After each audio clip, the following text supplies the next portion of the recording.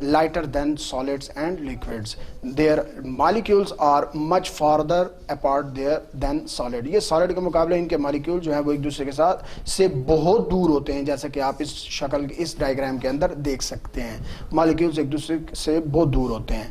Gases can be squeezed into smaller volume. ان کو آپ compress کر کے کوئی بھی پسٹن آپ رکھ کے کسی بھی گیس کے سلنڈر پہ آپ اس کو کمپریس کر سکتے ہیں تو وہ سکویز ہو جاتے ہیں ان کے مالیکیولز ایک دوسرے کے ساتھ جو ہے وہ ایسے سمجھے نا کہ جیسے پانی کے مالیکیولز جو ایک دوسرے کے اوپر سے سلپ ہو جاتے ہیں, ایسے جب آپ گیس کو کمپریس کرتے ہیں تو ان کے مالیکیولز بھی ایک دوسرے کے ساتھ جو ہے وہ ملتے ہیں یا پھر سلپ ہو کے ایک دوسرے سے دور ہوتے ہیں. اس طرح کی سچویشن بن جاتی ہے. Their molecules continuously strike with the walls of the container. کیوں؟ کیونکہ ان کی موشن جو ہے وہ رینڈم ہوتی ہے, وہ ادھر ادھر گھوم رہے ہوتے ہیں, تو اس لیے وہ کنٹینر جس میں بھرے ہوتے ہیں اس کی والز کے ساتھ ٹکراتے رہتے ہیں. So gases exerts pressure on the walls of the container. اس ٹکراؤ کی وجہ سے والز آف دا کنٹینر پہ پریشر جو ہے وہ بنتا رہتا ہے, اور اگر گیس کی مقدار کسی بھی کنٹینر میں زیادہ ہو جائے تو یہ پریشر بھی زیادہ ہو جائے گا. اس طرح آپ نے دیکھا ہوگا کئی دفعہ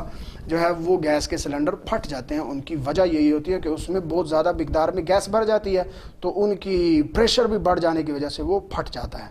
اب ہم نیکسٹ کویسچن نمبر 2 کی طرف بڑھتے ہیں کہ does there exist a fourth state of matter? What is that?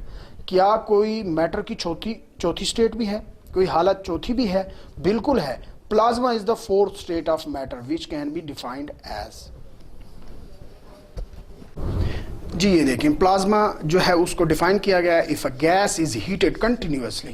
اگر آپ ایک گیس کو ہیٹ کرتے ہیں, اس کو حرارت دیتے ہیں مسلسل, this cause the gas molecules to move faster and faster. the collision وہ بہت زیادہ تیزی کے ساتھ پھر موو کرنے لگ جاتے ہیں مالیکیولز, کیونکہ ان کو انرجی ملنے لگ جاتی ہے اس حرارت سے. the collision between the atom and molecules of the gas becomes so strong. In atoms اور مالیکیولز کے درمیان میں کولیجن اتنی بڑھ جاتی ہے that they tear off the atom. وہ ایٹم کو توڑ دیتے ہیں, پھاڑ دیتے ہیں, and becomes ions, اور آئن بن جاتے ہیں. this ionic form of matter is called plasma. اس کو ہم کیا بولتے ہیں؟ پلازما بولتے ہیں. جیسے یہ دیکھیں آپ کے پاس آج کل گھروں میں LED بلب جو ہے وہ یوز کیے جاتے ہیں, اس کے اندر گیس بھری ہوتی ہے. جب اس کو کرنٹ سے حرارت ملتی ہے, ہیٹ ملتی ہے, تو اس کے ایٹمز جو ہیں وہ اندر ہی اندر پھٹ جاتے ہیں اور الیکٹرانز نکل کے اس کی وال کے ساتھ ٹکرا کے وہ گلو کرتا ہے. یہ آپ اپنے گھر کے اندر اس کی مثال اس LED بلب کی شکل میں دیکھ سکتے ہیں. نیکسٹ کویسچن ہے question number 3. what is mean by density? what is its unit? Density کیا ہے؟ ڈینسٹی کو ہم کثافت اردو میں کہتے ہیں. مطلب کسی چیز میں مادے کی مقدار, کسی بھی جسم کے اندر مادے کی مقدار کتنی پائی جاتی ہے, تو اس کو ہم انگلش میں فزکس کی لینگویج میں ڈینسٹی کہتے ہیں. ڈینسٹی کو ڈیفائن کیا گیا, density of a substance is defined as mass per unit volume of a substance. Mass per unit volume of a substance جو ہے وہ کیا کہلاتا ہے؟ ڈینسٹی کہلاتی ہے. میس ہو اور اس کو ڈیوائڈ کیا جائے اسی سبسٹینس کے والیوم کے ساتھ, تو وہ کیا بن جاتی ہے؟ Density. Density is equal to mass of substance divide by volume of substance, اور فارمولا یہ بنتا ہے D is equal to M mass ہے, اور ڈیوائڈ بائی کیپیٹل وی جو ہے یہ کیا ہے؟ والیوم کو شو کرتا ہے.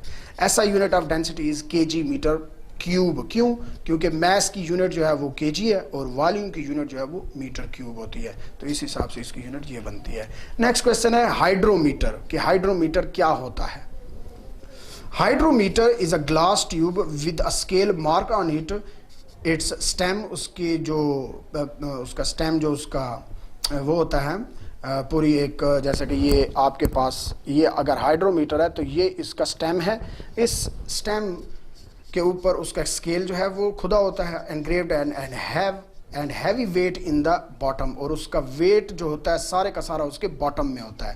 It is partially immersed in a liquid. یہ کسی بھی لیکوڈ کے اندر آدھا ڈبویا جاتا ہے, اس کے اندر ڈبویا جاتا ہے اس کو. The density of which is to be measured, جس اس کی آپ نے مادے کی لیکوڈ کی آپ نے ڈینسٹی میئر کرنی ہو, اس کے اندر اس ہائیڈرومیٹر کو جو ہے وہ ڈبویا جاتا ہے. تو بیسیکلی ہائیڈرومیٹر جو ہے وہ is used to measure the density of a liquid. One type of hydrometer is used to measure the concentration of acid in a battery. ایک بیٹری کے اندر ایسڈ کی کنسنٹریشن کو دیکھنے کے لیے کہ وہ بیٹری کتنا کام کر سکے گی, اس کے ایسڈ کو میئر کرنے کے لیے وہ ہائیڈرومیٹر جو ہے وہ یوز کیا جاتا ہے، جس کی شکل آپ کو یہ نیچے نظر آ رہی ہے. یہ دیکھیں یہ ایسڈ میٹر ہے اور یہ آپ کے پاس ہائیڈرومیٹر جو ہے وہ لیکوڈ، عام لیکوڈ کے اندر ڈینسٹی کو جو ہے وہ میئر کرنے کے لیے استعمال کیا جاتا ہے. یہ ایسڈ میٹر ہے. یہ اس کی یہ والی سائڈ جو ہے، یہ نوکدار سائڈ، اس کو ایسڈ کے اندر ڈبویا جاتا ہے جس سے اس کے اندر ایسڈ کی کنسنٹریشن کو میئر کیا جاتا ہے. It is called acid meter. اس کو ہم کیا بولتے ہیں؟ ایسڈ میٹر بولتے ہیں. یہ کویشچن ہے ایک کانسیپچول ٹائپ کویشچن ہے. Can we use a hydrometer to measure the density of milk? کیا ہم ڈینسٹی آف ملک کو میئر کر سکتے ہیں ہائیڈرومیٹر کی مدد سے؟ تو بالکل، hydrometer can be used to measure the density of a liquid. تو یہ لیکوڈ ہی ہے، ملک بھی لیکوڈ ہی ہوتا ہے. So it can also measure the density of milk. Thank you. جی اسٹوڈنٹس، یہ کویشچن نمبر 6 ہے. Define the term pressure. Pressure کو ہم نے ڈیفائن کرنا ہے اور اس کو اگر آپ اس کی ڈیفینیشن لکھیں تو اس کو ہم یوں ڈیفائن کر سکتے ہیں: the force acting normally per unit area on the surface of a body is called pressure. مطلب اگر کسی باڈی کے اوپر جب آپ کوئی فورس لگاتے ہیں اور وہ بالکل اس کا جو اینگل ہو اس باڈی کے اوپر اس فورس کا وہ 90 اینگل پہ ہو، تو یہ کیا کہلاتا ہے؟ آپ کے پاس پریشر کہلاتا ہے.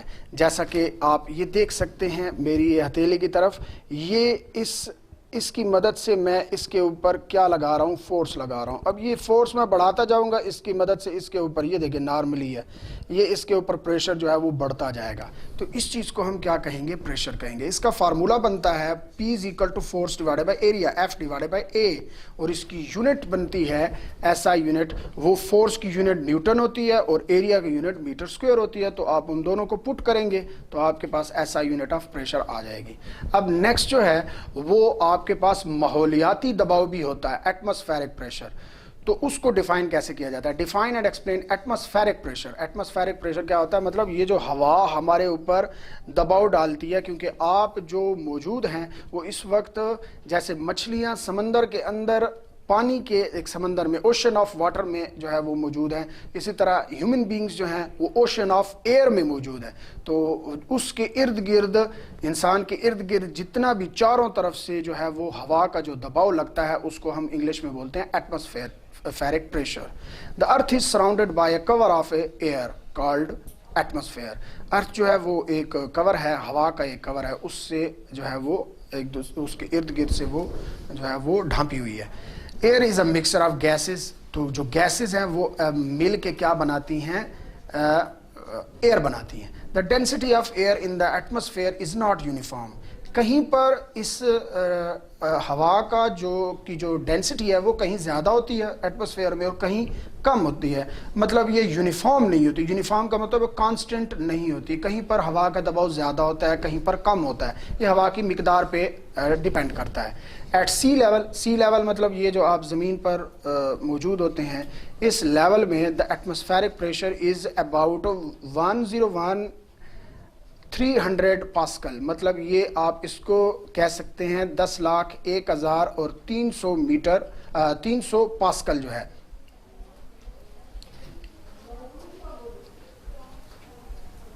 1,01,300 پاسکل، معذرت، 1,01,000 اور 300 پاسکل جو ہے. یہ پاسکل کیا ہوتی ہے؟ یہ پاسکل ایک سائنٹسٹ تھا جس نے ایٹماسفیرک پریشر کو ایکسپلین کیا تھا پہل، تو اس لیے اس کے نام پہ اس کی یونٹ کا نام ہے پاسکل. یہ SI یونٹ ہے اس کی.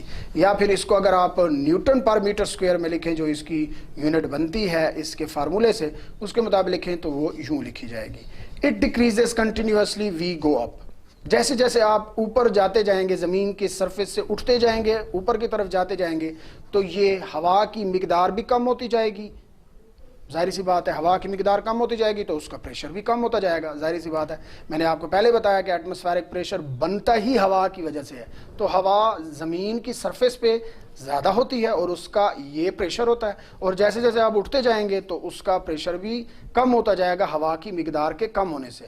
ان atmosphere of earth atmospheric pressure acts in all direction. ہر طرف سے، یہ چاروں طرف سے لگتی ہے. فار ایگزامپل سوپ ببل یہ جو سوپ صابن سے جو بلبلا بنتا ہے expand till the pressure of air in them is equal to the atmospheric pressure. مطلب باہر کا جو پریشر اس کے اوپر لگ رہا ہوتا ہے اور اس کے اندر کا جو پریشر, اس کے اندر جو ہوا بھری ہوئی ہوتی ہے, اس کا ان دونوں کا پریشر جب برابر ہوتا ہے تو تب تک یہ سوپ ببل جو ہے وہ پھولا رہتا ہے.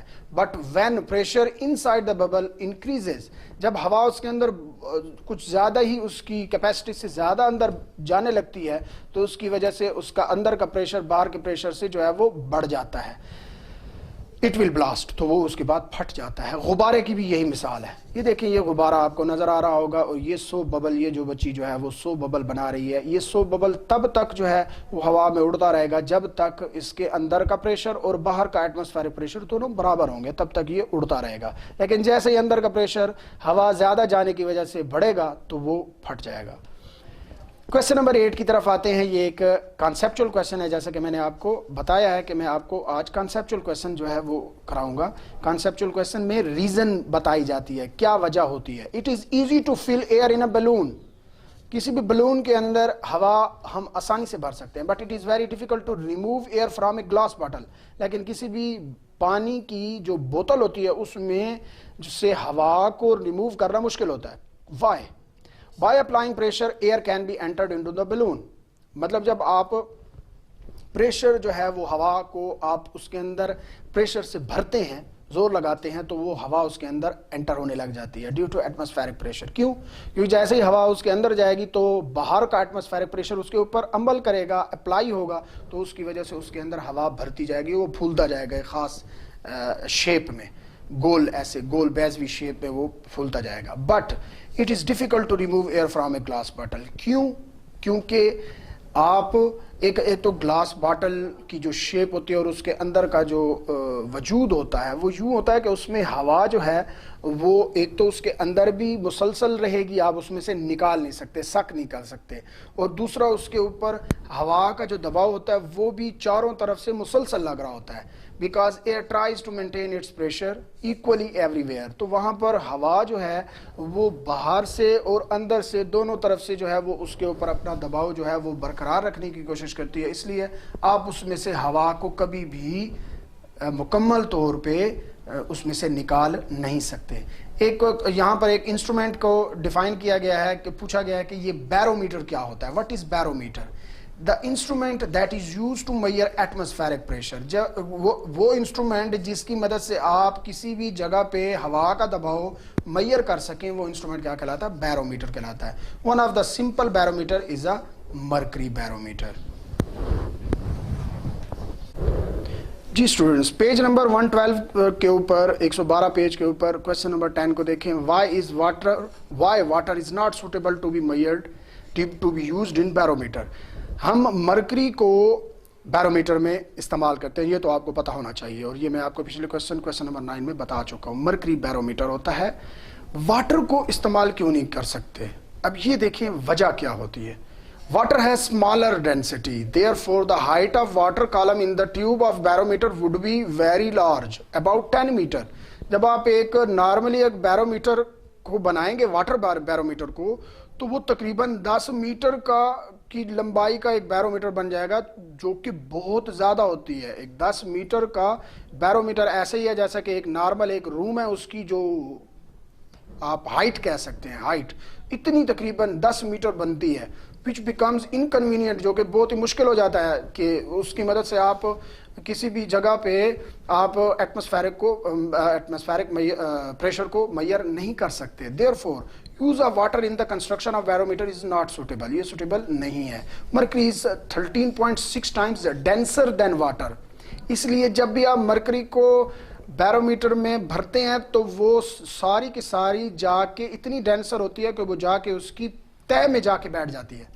تو پانی تو ایسا ہوتا ہے کہ آپ اس کو بھریں گے تو وہ اتنا ڈینسر نہیں ہوتا, وہ ہلکا ہوتا ہے, تو وہ بھرتے بھرتے بھرتے بھرتے وہ کالم بڑھتا جاتا ہے اس کا, اور وہ پورے کا پورا ایک گلاس کی اگر بیرومیٹر کا ایک سٹیم ہے تو وہ پورے کا پورا بھرا ہوا ہوگا. تو اس کے مقابلے میں مرکری کو استعمال کیا جاتا ہے, کیونکہ مرکری کو جب بھی آپ اس میں اس گلاس ٹیوب میں ڈالیں گے تو وہ اس کی تہ میں جا کے بیٹھ جائے گی, تو اس لیے مرکری کو استعمال کیا جاتا ہے, کیونکہ وہ پانی کے مقابلے میں 13.6 گنا زیادہ ڈینسر ہوتی ہے.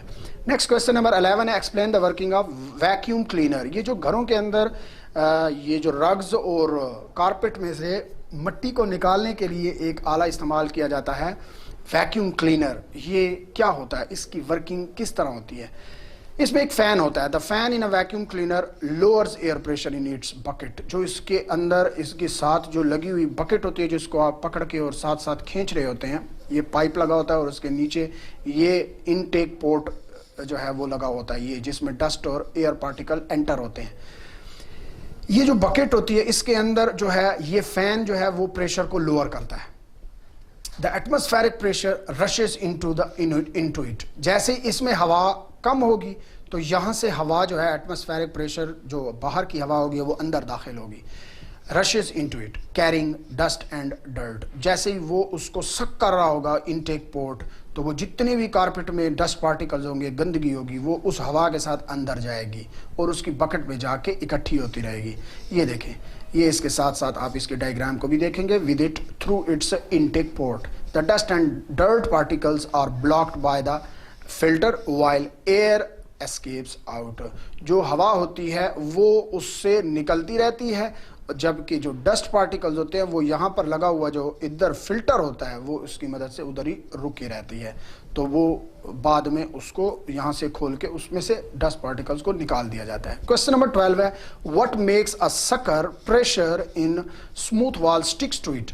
یہ آج کل یہ جو گاڑیوں کے شیشوں کے ساتھ بھی مختلف قرآن کی آیات اور درود و پاک وغیرہ جو لٹکائے جاتے ہیں تو ان کی اس انسٹرومنٹ کی مدد سے لٹکائے جاتے ہیں. یہ کیا ہوتا ہے, یہ بیسیکلی جیسے ہی آپ بالکل سموتھ سرفیس کے ساتھ اس کو چپکائیں گے تو یہ اس کے ساتھ ایسا چپکے گا کہ آپ اس کو الگ آسانی سے نہیں کر پائیں گے. اس کو کہتے ہیں سکر پریشر. یہ سکر ہوتا ہے, یہ ہوا کو سک کر لیتا ہے, اس کے اندر کی ہوا نہیں ہوتی تو پھر یہ باہر کا پریشر اس کے اوپر اتنا لگ رہا ہوتا ہے کہ اس کے ساتھ چپک جاتا ہے. when sucker is pressed on a smooth surface, بالکل smooth who, plain surface who, then air pressure below it becomes very small. تو اس کے اندر کا جو پریشر ہوتا ہے وہ بہت ہی کم ہو جاتا ہے as compared to with air pressure above it. جو اس کے باہر کا پریشر اس کے اوپر لگ رہا ہوتا ہے اس کے مقابلے میں بہت ہی کم ہو جاتا ہے. This help to stick it with smooth surface. یہ بالکل plain surface کے ساتھ اس کی مدد سے چپکا رہتا ہے. اس کی ڈائیگرام بھی آپ دیکھ سکتے ہیں. کویسچن نمبر 13 ہے, why does the atmospheric pressure vary with height? Atmospheric pressure اونچائی کے ساتھ ساتھ, ہائٹ کے ساتھ ساتھ کیوں تبدیل ہوتا ہے؟ اب یہ میں نے آپ کو پہلے بھی ایک کویسچن میں بتایا ہے کہ جیسے جیسے آپ زمین کی سرفیس سے اوپر کی طرف جائیں گے تو ہوا کی مقدار کم ہوتی جائے گی. جب ہوا کی مقدار کم ہوتی جائے گی, اس کی ڈینسٹی کم ہوتی جائے گی تو پریشر بھی کم ہوتا جائے گا. At very high position in the atmosphere the density of air become small. جو ہوا کی جو مقدار ہوتی ہے, اس کی ڈینسٹی ہوتی ہے, کثافت ہوتی ہے, وہ بہت کم ہو جاتی ہے. That is why pressure of air becomes small. Question number 14 ہے, what does it mean when atmospheric pressure at a place falls suddenly? اس کا کیا مطلب ہوتا ہے کسی بھی جگہ پہ ایٹماسفیرک پریشر ایک دم سے گر جائے؟ کیا وجہ ہوتی ہے اس کی؟ minor or rapid fall in atmospheric pressure indicates, یہ ایک اشارہ ہوتا ہے, a windy or showery condition in the nearby region. اس کے ساتھ ہی کہیں پر کوئی جو ہے وہ موسم بہت زیادہ خراب ہو رہا ہوتا ہے تو وہاں پر ہوا کا دباؤ بہت زیادہ بڑھ جاتا ہے. وہاں پر جو ہے وہ طوفان آنے کا خدشہ ہوتا ہے یا بارش وغیرہ ہو رہی ہوتی ہے, طوفان ہو رہا ہوتا ہے, تو اس کے ارد گرد کے جو ایریے کا جو پریشر ہوتا ہے وہ ایک دم سے گر جاتا ہے. Whereas a major sudden fall in atmospheric pressure often followed by a storm, rain or typhoon. یہ جو طوفان آتے ہیں اور بارشیں ہوتی ہیں بہت زیادہ, یہ بہت زیادہ پریشر کے بڑھ جانے کی وجہ سے ہوتی ہے اس ریجن میں, اور اس کے ارد گرد کے ریجن جو ہوں گے اس میں ایٹماسفیرک پریشر آٹومیٹیکلی ڈیکریز ہو جائے گا, گر جائے گا. کویسچن نمبر 15 جو ہے وہ یہ دیکھیں, لاسٹ کویسچن ہے, what changes are expected in weather if the barometer reading a sudden increases? آپ کیا تبدیلیاں موسم میں پائیں گے اگر بیرومیٹر کی ریڈنگ ایک دم سے بڑھ جائے؟ A sudden rapid increase in atmospheric pressure means that it will soon be followed by a decrease in the atmospheric pressure indicating poor weather.